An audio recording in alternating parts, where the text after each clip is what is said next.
Assalamualaikum warahmatullahi wabarakatuh. Perkenalkan, kami dari kelompok 8 dengan materi fungsi uang dalam perspektif Islam.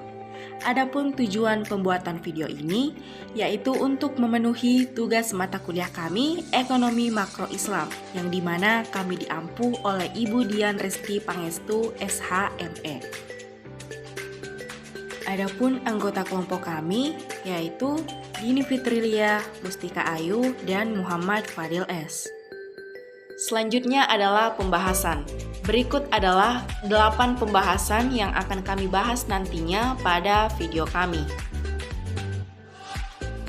Sebelumnya, kita harus mengetahui apa sih itu uang, yakni suatu alat untuk melangsungkan sebuah transaksi pembayaran atau jual beli barang dan jasa di mana keberadaannya telah diakui dan digunakan oleh semua orang atas kesepakatan, bukan hanya sebagai alat jual beli tetapi uang sebagai aset yang dapat disimpan dan sebagai alat pelunasan.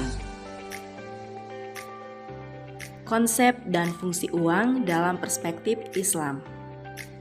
Konsep uang dalam Islam, konsep uang dalam ekonomi Islam sangatlah berbeda dengan konsep uang dalam ekonomi konvensional. Dalam ekonomi Islam, konsep uang sangat jelas dan tegas bahwa uang adalah uang, dan uang bukanlah kapital.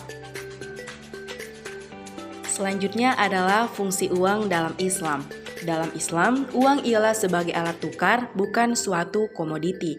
Dengan adanya uang, dimaksudkan untuk menghentikan ketidakadilan, ketidakjujuran, dan pengisapan dalam ekonomi tukar-menukar atau yang biasa disebut dengan barter.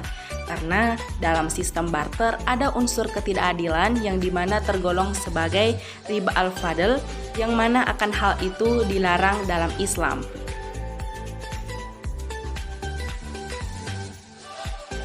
Selanjutnya adalah fungsi uang Islami versus konvensional. Yang pertama adalah fungsi uang secara Islami. Yang pertama adalah uang sebagai medium of exchange atau alat tukar. Yang kedua adalah uang sebagai unit of account atau satuan hitung atau measure of value atau pengukur nilai. Yang ketiga adalah uang sebagai store of value atau penyimpan nilai. Selanjutnya adalah fungsi uang secara konvensional berdasarkan fungsi aslinya. Yang pertama adalah untuk melancarkan tukar-menukar atau alat tukar. Yang kedua untuk menjadi satuan hitung atau pengukur nilai. Dan yang ketiga adalah sebagai alat penyimpan nilai. Selanjutnya adalah berdasarkan fungsi turunannya. 1. Sebagai alat pembayaran. Yang kedua untuk menentukan harga. Yang ketiga alat pembayaran hutang. Yang keempat, alat pemindahan kekayaan, dan yang terakhir adalah alat untuk meningkatkan status sosial. Selanjutnya adalah jenis-jenis uang dalam Islam. Yang pertama adalah uang komoditas, yaitu alat tukar yang memiliki nilai komoditas atau bisa diperjualbelikan apabila barang tersebut digunakan bukan sebagai uang. Selanjutnya adalah uang logam. Penggunaan uang logam merupakan fase kemajuan dalam sejarah uang. Logam yang pertama kali digunakan pada saat itu adalah besi, sedang yang pertama digunakan oleh orang-orang Romawi adalah tembaga. Kemudian ada uang kertas. Uang kertas yang berlaku di zaman sekarang adalah fiat money. Dinamakan demikian karena kemampuan uang untuk berfungsi sebagai alat tukar dan memiliki daya beli. Selanjutnya adalah time value of money, atau dalam bahasa Indonesia disebut nilai waktu uang. Ialah suatu konsep yang menyatakan bahwa nilai uang sekarang akan lebih berharga daripada nilai uang pada masa yang akan datang, atau suatu konsep yang mengacu pada perbedaan nilai uang yang disebabkan karena perbedaan waktu. Kemudian ada economic value of time, adalah konsep yang menyatakan waktu yang khususnya yang produktif akan menghasilkan dan menambah nilai ekonomi.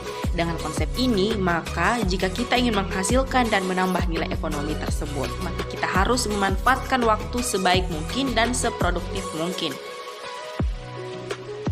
Selanjutnya, nilai tukar uang dalam Islam. Apabila transaksi dilakukan terhadap mata uang sejenis, maka nilainya harus sama dan dilakukan secara tunai. Apabila berlainan jenis, maka harus dilakukan dengan nilai tukar atau kurs yang berlaku pada saat transaksi dan dilakukan secara tunai. Selanjutnya adalah flow concept dan stock concept. Islam mendefinisikan uang bersifat flow concept dan merupakan barang publik atau public goods. Maksud dari flow concept ialah uang harus mengalir.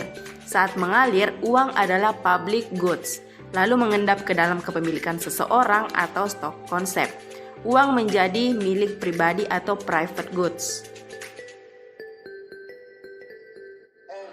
Selanjutnya adalah perbedaan konsep uang dalam konvensional dan Islam. Yang pertama, ekonomi konvensional mengartikan uang secara interchangeability atau bolak-balik, yaitu uang sebagai alat tukar dan uang sebagai kapital, dan seringkali uang diidentikan dengan modal atau kapital.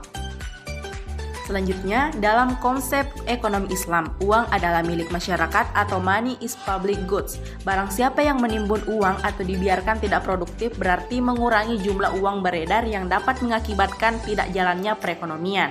Jika seseorang sengaja menumpuk uangnya tidak dibelanjakan, sama artinya dengan menghalangi proses atau kelancaran jual beli.